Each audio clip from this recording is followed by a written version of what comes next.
Hello students, moving on to our next topic, that is adjustment of accumulated profit and loss. इससे related हम topic last chapter हमारा admission of a partner में हम discuss कर चुके। हमारे accumulated profit कौन कौन से होते हैं? General reserve, profit and loss account. Profit and loss account का कौन सा बैलेंस? Credit balance. तो क्रेडिट बैलेंस हमारा प्रॉफिट होता है। Investment fluctuation reserve, workman compensation reserve. तो जितने भी प्रॉफिट हम पार्टनर में डिस्ट्रीब्यूट करते हैं तो वो पार्टनर के लिए इनकम होती है। तो इसलिए हम पार्टनर को तो क्या करते हैं? क्रेडिट। और जितने भी प्रॉफिट हैं वो हमारे क्या होंगे? डेबिट। तो आपका कोई सा भी प्रॉफिट हो, जनरल रिजर्व हो, profit and loss account, investment fluctuation reserve और वर्कमैन कंपनसेशन रिजर्व, तो ये सारे हमारे प्रॉफिट होते हैं जो हमें बैलेंस शीट में कहां पर मिलते हैं? लायबिलिटी साइड में। तो सारे प्रॉफिट जो डिस्ट्रीब्यूट होंगे वो सब डेबिट होंगे और पार्टनर्स में डिस्ट्रीब्यूट होंगे। तो पार्टनर के लिए इनकम है तो इसलिए पार्टनर क्या होंगे? क्रेडिट होंगे। अब आपको यहाँ पे एक बात का ध्यान रखना है, इसमें आपके क्वेश्चन में चाहे कोई पार्टनर रिटायर होगा या उसकी डेथ होगी, क्वेश्चन में पार्टनर्स का न्यू प्रॉफिट शेयरिंग रेशियो भी देगा। जैसे फॉर एग्जांपल मान लीजिए आपके 3 पार्टनर क्वेश्चन में गिवन है, ए, बी एंड सी। अब क्वेश्चन में मैंने बी को रिटायर कर दिया। बी के रिटायर होने के बाद ए और सी का न्यू प्रॉफिट शेयरिंग रेशियो दे दिया मैंने 2:1। तो मैंने क्वेश्चन क्या दिया आपको? ए बी सी पार्टनर हैं आपके, जो भी इनका प्रॉफिट शेयरिंग रेशियो है। बी रिटायर हुआ, बी के रिटायर होने के बाद ए और सी का न्यू प्रॉफिट शेयरिंग रेशियो 2:1 है। और मैंने आपको क्वेश्चन में इंफॉर्मेशन दी रिलेटेड टू प्रॉफिट। अब आपको प्रॉफिट डिस्ट्रीब्यूट करना है। मैंने आपको क्वेश्चन में इंफॉर्मेशन दे दी, मैंने आपको क्वेश्चन में रिजर्व दे दिया कि रिजर्व जो है वो आपका 30,000 है। अब मैं आपसे कहूं right of reserve, right of करना है आपको रिजर्व बाय पासिंग एंट्री। अब जो आप प्रॉफिट डिस्ट्रीब्यूट करेंगे आपको ये ध्यान रखना है, जो भी प्रॉफिट डिस्ट्रीब्यूट होगा वो आपके ऑल पार्टनर्स में होगा। किन पार्टनर्स में होगा?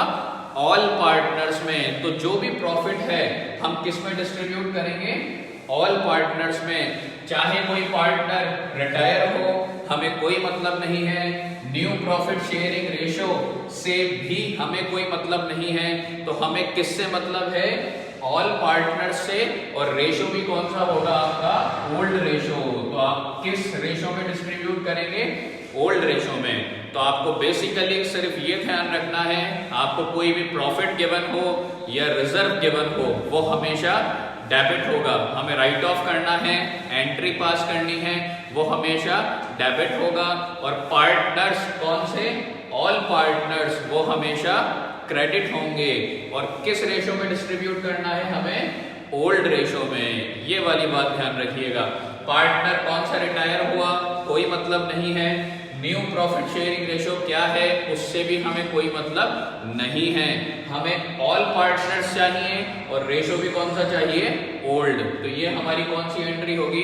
प्रॉफिट या रिजर्व डिस्ट्रीब्यूट करने की। अब एक एंट्री होती है हमारी लॉस या कोई फिक्टिशियस असेट्स है उसको डिस्ट्रीब्यूट करने की। अब जब हम लॉस डिस्ट्रीब्यूट करेंगे तो पार्टनर के लिए वो एक्सपेंस है, तो पार्टनर्स तो होंगे डेबिट और जो भी लॉस और फिक्टिशियस असेट्स है वो होगी क्रेडिट। तो हमारी एंट्री क्या होगी यहाँ पर? पार्टनर्स तो क्या होंगे? डेबिट। और जो भी आपका लॉस है, profit and loss account, profit and loss account का कौन सा बैलेंस? Debit balance. कौन सा बैलेंस होता है? Debit balance. डेबिट बैलेंस आपका हमेशा क्या होता है? लॉस। और एक आपकी फिक्टिशियस असेट्स, एडवर्टाइजमेंट एक्सपेंस या एडवर्टाइजमेंट सस्पेंस या फिर डेफर्ड रेवेन्यू एक्सपेंडिचर या एक्सपेंस, तो ये आपके फिक्टिशियस असेट्स हैं। तो लॉस और फिक्टिशियस असेट्स आपके लिए क्या होंगे? क्रेडिट। और पार्टनर्स क्या होंगे? डेबिट। तो इसमें भी वही बात सेम, किस में डिस्ट्रीब्यूट होगा? ऑल पार्टनर्स में। और रेशियो भी आपका क्या होगा यहाँ पर? Old ratio. तो आपका चाहे प्रॉफिट्स या रिजर्व डिस्ट्रीब्यूट करें, या आप लॉस या फिक्टिशियस असेट्स डिस्ट्रीब्यूट करें। डिस्ट्रीब्यूट किस में होगी? ऑल पार्टनर्स में। और रेशो भी कौन सा होगा? सिंपली ओल्ड रेशो होगा। तो आपकी ये दो एंट्री होंगी, प्रॉफिट और रिजर्व की और लॉस और फिक्टिशियस असेट्स की। आपको इन दोनों एंट्री से रिलेटेड बस ये बेसिक बात ध्यान रखनी है। सिंपल क्वेश्चन होता है, हमें बस राइट ऑफ करना होता है रिजर्व या प्रॉफिट या लॉस। तो हमें इसमें एंट्री पास करनी होगी, एक प्रॉफिट की और एक लॉस की। तो इससे रिलेटेड क्वेश्चन जो है वो आपके डिस्क्रिप्शन में आपको मिल जाएगा, आप उस क्वेश्चन को करके रखिएगा। फिर भी क्वेश्चन करने में कोई प्रॉब्लम आए तो आप मुझसे कंसल्ट कर लीजिएगा। तो ये हमारा जो नेक्स्ट टॉपिक है, adjustment of accumulated profit and loss, ये कंप्लीट हो गया।